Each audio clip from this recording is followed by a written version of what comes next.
Surprise pasalubong for you. Yeah! Ah? Sa primer. Yes! Yung kusina mo doon. Buksan mo nga.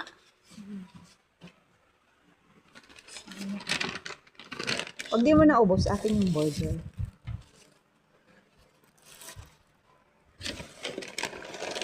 Padino na yun. May kanin dyan, anak. Kuha ka ng kanin. Di ba may kanin pa tayo? Yan na lang ang ulam mo. Okay? What will you say?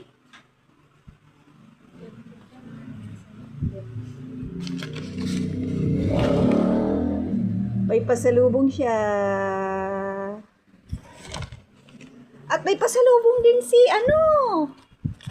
si Fish. Ang daming isda doon, anak. Yung dinaanan ko, oh.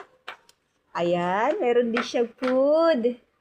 Mura lang naman yan. Hindi. Pang matagalan na rin to. Nasulat dit. Ang daming fish doon, pero mas mahal. Maganda lang yung order ko.